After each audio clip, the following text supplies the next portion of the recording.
Coumba Ndoffène di koy président Macky Sall la yor liggéey ak noppi ak lamb poos tef loolu la Coumba Ndoffène di def wasalaam suñu responsable de femme nag Adja may mu ne ko nga nee toog damay jox ko mu wax ci merci beaucoup Badiane Ndofou ñu ngi lay jaajëfal bu baax a baax a baax waaw ñu koy wane rek Coumba Ndoffène Fall a été toujours battu pour son quartier oui salaamaaleykum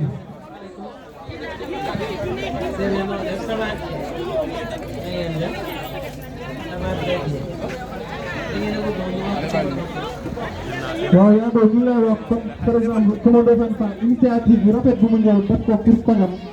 yow nan nga ko gisee nan nga koy rafetloo. xanaa kontaan ci moom rek ak bëgg ci moom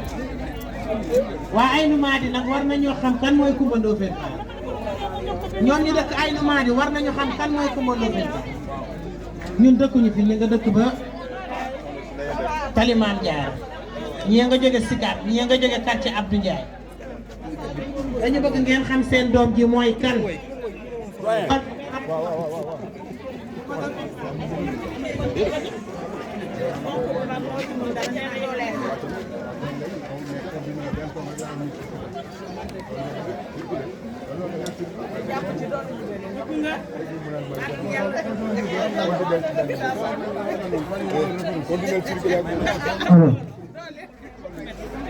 La jeunesse de Diamaguène Sicap Mbao xam nañu kan mooy Coumba Ndoffène Fall jigéen ñi xam nañu kan mooy Coumba Ndoffène Fall bi mu nekkee ci mairie bi xam nañ ne commune bi am na maire xaw ma dañoo reppoon xamul leen dal xaw ma dañoo génsoon waaye yaakaar naa ne ñu ngi koy rëccu bu baax bu dee dañoo génsoon fi mu ne ñu ngi bëgg a dee Coumba Ndoffène Fall téléphone am noppalikuwul suba noppalikuwul guddi noppalikuwul ngoon monsieur le maire jàppale ñu dañoo sonn ci ndox mi monsieur le maire te moom nekkatul maire ana maire Gamba kenn da koo gis nee na mënul ci ndox mi dara nee na état da koy xeex yow tooga ko fi lu mat at na état da lay xeex yow boo fi toogee ñaari at kon looy wax ñëpp a ngi lakk commune bi yëpp a ngi lakk ñëpp a ngi ci biir ndox mi gisuñu maire gisuñu kenn Coumba Ndoffène Fall dong moo fi ne lii nag Fall moom nga daan def bi nga nekkee ci mairie bi ñëpp di la fekk si barki démb dañoo tëj mairie ba daw xale yu góor yi gàddu seen biteel yi wuti gasoil fekk na ci kenn ñu tëj mairie ba daw monsieur le maire ne Coumba Ndoffène Fall mësul daw te du daw amul maa muy daw ay jigéen nag ñii duñu daw la jeunesse aussi duñu daw ñu daal li ñuy wax mooy merci Coumba Ndoffène Fall yéen waa Aynou Mady nag damaa bëgg ngeen xam kan mooy Coumba Ndoffène Fall ngeen jàppale seen doom ji te xam ne nag yaakaar naa ni président Macky Sall toog mën na faa toog de président Macky toog mën na faa toog puisque njàng mi may na ko yar gi may na ko teggin gi may na ko lépp may na ko kon nag ngeen jàppale Coumba Ndoffène Fall nit ki su amee ku mel ni ci ab goxam da koy jàppale da koy téye man de su ma ko amoon sama gox bee danaa ko téye téeméeri loxo di sant nag di gërëm ñëpp di sant jigéenu Diamaguène Sicap Mbao du gis ngeen jigéen ñi fi ëpp jigéen ñi fu ñu woote jigéen ñi doo nga ñëw góor ñi mën nga leen a wëññi jigéen ñi dañ ñoo fi Coumba Ndoffène nag moo ñu ko jaral Coumba Ndoffène nañ ci financement yi weeru koor Coumba Ndoffène nañ ci ceeb bi tabaski weeru koor a ngi ci bu tabaski jotee Coumba Ndoffène Fall la ñu joxe njëgu soble njëgu pomme de terre yi kon nag kii ku ko am danga koy téye leen seen doom ji Coumba Ndoffène Fall ñu defuñ ko amoon danañ ko téye fukki loxo jërë ngeen jëf. merci maman ñu ngi lay kontaan ci sa kàddu yi rafet na lool macha allah léegi bu ko defee dañuy jóge foofu noonu daal di ñëw ci suñu liggéey salaamaaleykum liggéey ñu ngi lay siyaar. saa yi ma bëggee réserver sama bopp ba ci kanam parce que dafa am communication boo xam ne dañ ko def bu ci kanam donc moo tax. Aynou Mady indi ay machine pompe lépp ay madaar pour lépp li nga xamante ne waral na waa quartier kon moom la ñuy jéem a xaar bi mu ñëw ñu daan koy dalal ak jàmm ak salaam.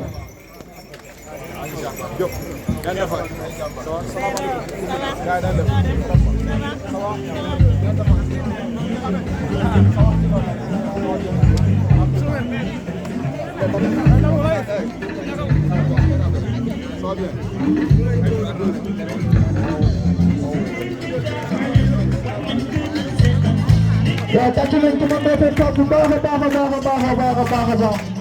la maire de la commune de Diamaguène Sicap Mbao moom la ñu am loolu kat kenn taxu ko fi gàcce ngalaama sama Ndofène Fall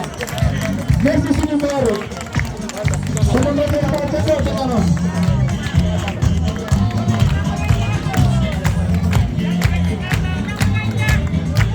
waaw loolu dëgg ah sama Ndofène Fall mooy suñu maire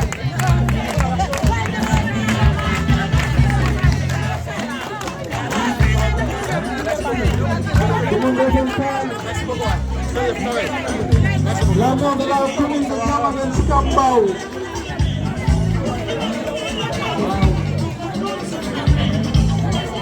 le maire de Diamaguène Sicap Mbao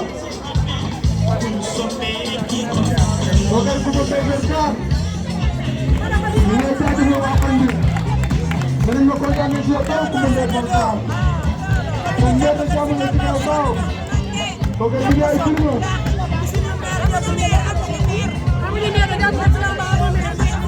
merci Coumba Ndoffène Fall ñu lay jaajëfal bu baax a baax a baax a baax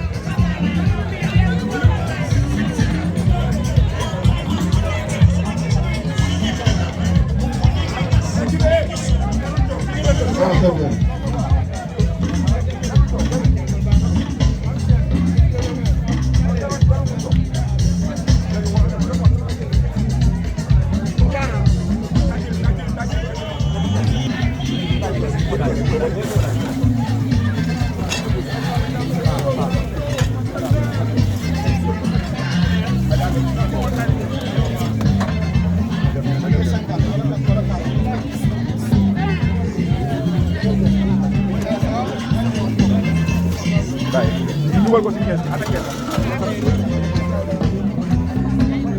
ak tubaab yi nga koy dugal si keesam rek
duñu ne guleet moo taxit bi inondation yi amee presque toute la population de Diamaguène Sicap Mbao amatuñu jàmm koo wax ñu ne ana Ndofène ana Ndofène ana Ndofène te Ndofène n'est plus maire wax dëgg yàlla duñu ne guleet monsieur le maire Coumba Ndoffène Fall di sant di gërëm li yàgg nga ko def si commune moo tax ren bi nga fi nekkulee feeñ na si commune bi kër yi fees na nit ñi toxu nañu te bi nga fi nekkee kenn musul toxu biir kër yi ngay jëkk dindi ndox mi ci ne door a génn ci population door a génn ci mbedd mi ñaata kër ñoo toxu ren gisuñu maire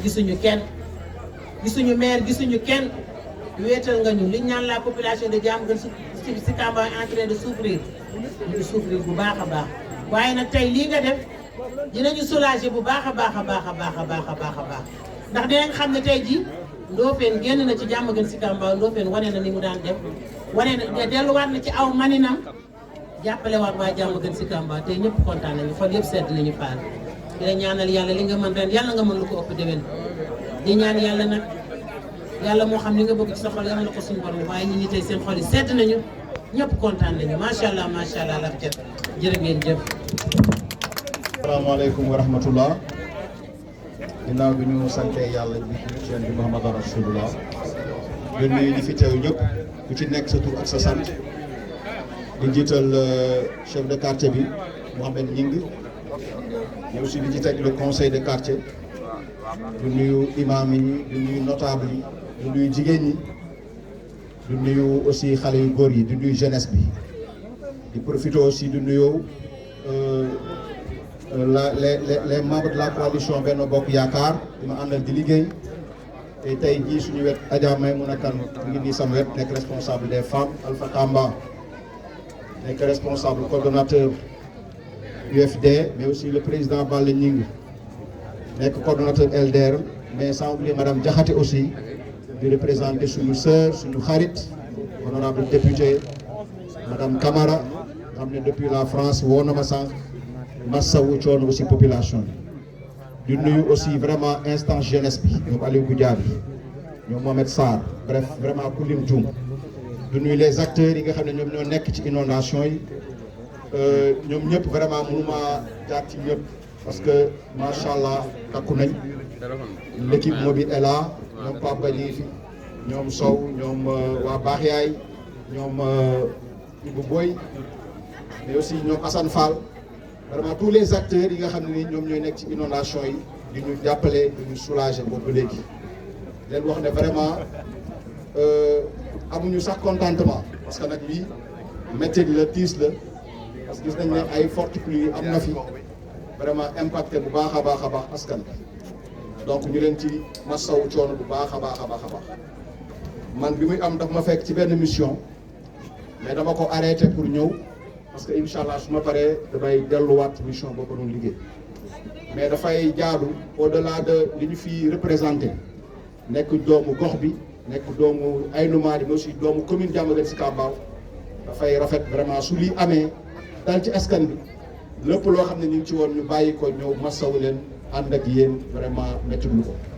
mais nag li ñuy wax taw moom changement climatique phénomène naturel la mbiru yàlla la kenn mu ci dara ñaan yàlla suñu borom may leen xol bu mën ba lépp mat matériel bii nag ngeen gis fii aussi ay moto pompe la yu ñu jënd ay moto pompe de 100 ay moto pompe de 80 ak ay moto pompe de 50 mais aussi ay bons carburant mais aussi une enveloppe financière bu ñu jël pour jàppale acteurs yi nekk ci mbënd mi mais aussi ay détergents ak ay tuyaux ay raccords lépp toll ci valeur 10 millions de francs muy fukki millions ñu jël ko fas yéene ko jàppale suñu askan. pour aussi rappel que suñu xaalisu bopp la ñu jël kenn joxuñu xaalis bi nga xam ne ñun mooy parce que nag loolu c'est une précision boo xam ne il faut ñu apporter ko suñu nekkee fenn di liggéey di góorgóorlu li ñuy for muy ruus aussi war nañ ci gestu suñu askan. donc loolu moom motivé lii ñuy def mais defuñu ko pour def politique defuñu ko pour def propagande defuñu ko pour def leneen. man wax naa la ko bu yàgg suñu borom daf maa teral bu yàgg politique nag li ñuy wax je aar la pour jàppale sa gox pour dimbali askan. donc loolu moom moo nekkoon sababu activité bi vraiment ñu gërëm ñëpp sant ñëpp ñaan yàlla aussi inondation yàlla na fi yem. en tout cas jàpp nañ ne moto pompe yi am na doole sakkan na macha allah tuyaux yi bëri na carburant bi aussi doy na suñu yàlla jàppale état aussi mi ngi ñëw déployer le plan Orsec. ak les collectivités locales aussi su ci dugalee seen loxo jàpp nañu incha allah le problème des inondations dinañ ko régler pour cette année 2021. ñu ngi gërëm ñëpp aussi ñu ngi sant ñëpp di leen wax asalaamaaleykum wa rahmatullah. La presse tamit maa ngi leen di gërëm parce que on a vu que l'accès était très difficile mais bàyyi ngeen lépp lu ngeen doon def ñëw xuus ci ndox mi ànd ak ñun pour def lii yéen yàlla moo leen di fay te yàlla incha allah dina leen fay. alors monsieur le maire, merci beaucoup. yow xam nga mooy gestion municipale tey jii boo doon def la bilan boo doon def tey jii nii la gestion donc de l'actuel. bon en tout cas xam nga ñun nekkuñu fi nag di xaar wala ñuy def ay xuloo wala leneen parce que posture bu ñu nekk dafa délicat xam nga soo occupé poste nekk fa ba jógee fa loo wax rek dafay mel ni da ngay yàq wala da ngay xajamal wala da ngay def leen loo xam ne naka suñu noonu ñëw ma fi vraiment pour def le procès du maire yàlla moo ko fi teg ak population yi am confiance ci moom voteel ko jox ko seen baat te choix boobu nag il faut ñu respecter loolu moom dama koy bàyyi population yi ñoom ñoo fal maire bi vraiment nañu apprécier ndax mi ngi liggéey wala liggéeyu mais vraiment moi je suis très mal placé pour ñëw taxaw fi wax li ci bëgg bi ci am aussi mooy li ñu leen di soññ rek mooy ñu jéem a jël en charge les préoccupations des populations parce que nag aussi gestion planification la gestion prévision la mais waruñu toog rek di xaar état wala ñuy xaar di victimiser wu ci ay situations yoo xam ne ñun vraiment ñun bi ñu fi nekk nañ 7 ans maire mais état du joxe appui collectivité locale ci ndox amul loolu amul état mosoo gis mairie bi mu ñëw na la am maa la may moto pompe maa la may non non c'est avec tes propres moyens ngay góorgóorlu parce que mairie am na ay recettes am na ay niche de recettes yoo xam ne ko jël mais jënd ci ay moto pompe jënd ci ay flexible man ci état laa nekkoon mais état ci micro laa waxee mosul jël 1 franc di ma ko jàppale inondation donc loolu moom vraiment bëggoon naa mais monsieur le maire y a une rubrique budgétaire am na rubrique budgétaire bu tudd secours aux indigents est-ce que tey jotul woon moom mi nekk fii tey mu jël ci xaalis boobu am lu mu jagaleel askan bi nga xam ne fu mu toll nii sonn na ci mbënd bi parce que compétence am aussi ci côté boobu. waaw encore une fois li may wax moom laay waxaat xam nga dans la nomenclature budgétaire dafa am secours aux indigents mais dafa am aussi secours aux sinistrés en cas de sinistre dafa am benn ligne budgétaire boo xam ne moom la ñu war a jël jàppale ci askan loolu nag li ma wax rek le conseil municipal moom moo ci souverain population aussi yi fal maire yi ñoom ñoo mën a dem porter loolu donc loolu moom aussi vraiment c'était à clarifier mais loolu c'est des rubriques yoo xam ne ni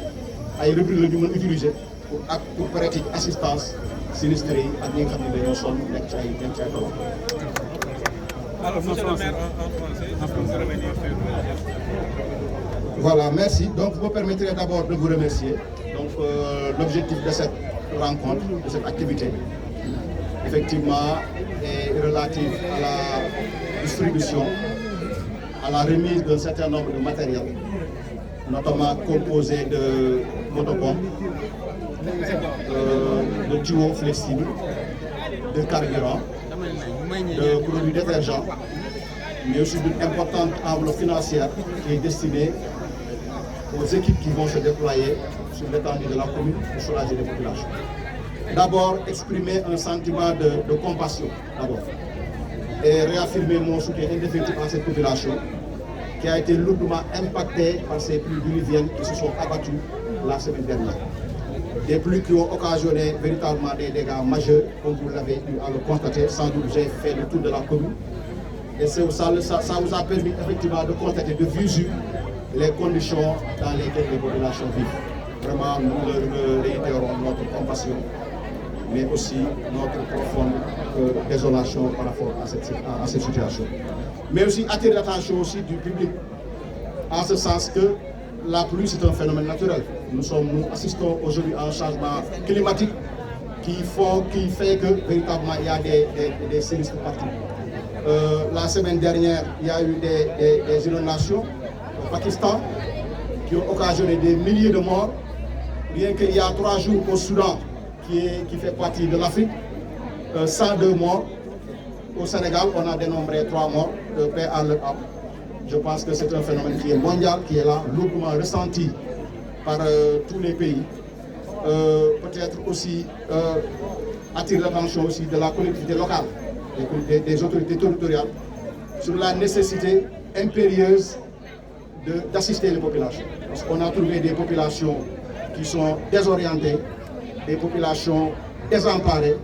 à qui on a servi comme prétexte que l'État a bloqué des fonds. Moi, je pense que c'est un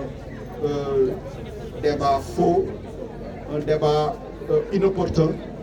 un débat incohérent, vraiment, qui ne se prépare à cette situation. Je pense qu'aujourd'hui, pour avoir occupé ces postes au niveau de la municipalité, force est de constater que la politique locale, quand même, devrait, un temps soit peu, faire des efforts,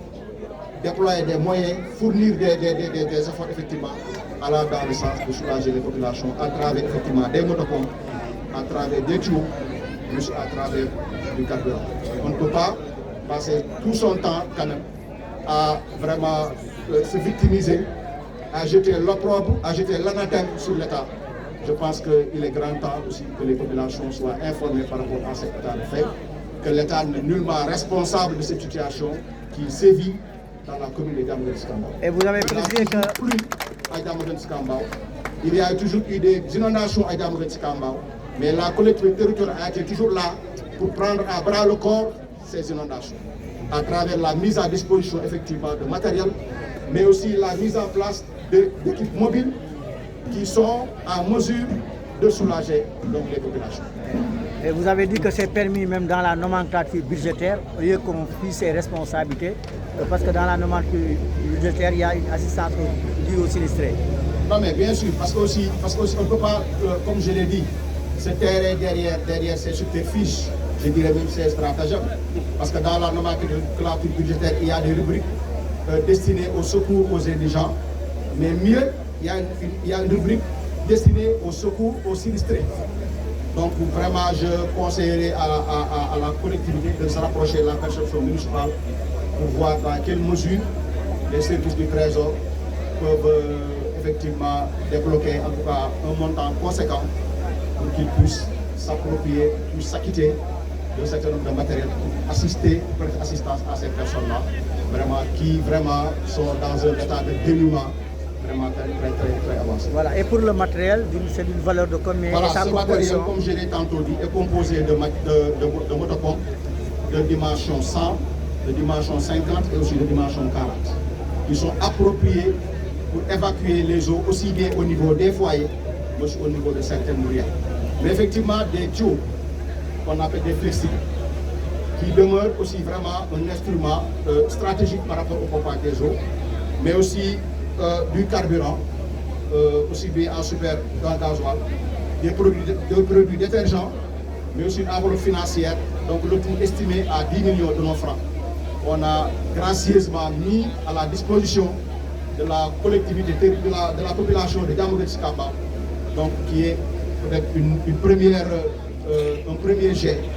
qu'on va mettre à disposition pour vraiment leur dire que nous leur témoignons notre désarroi, mais aussi pour notre compassion. Et espérons qu'aussi avec le plan ORSEC qui vient d'être décrété par l'État du Sénégal, le ministre de l'Intérieur, les services techniques de l'État sont à pied d'œuvre pour essayer de déployer tous les efforts pour prendre à bras le corps véritablement ces problématiques. Donc dire que c'est des moyens propres que j'ai déployés sans aucune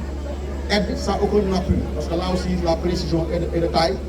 Parce que j'ai peur que demain qu'on se lève pour dire que l'État a donné à Ndofène, l'État ne m'a donné aucun sou. Tout ce que j'ai dépensé,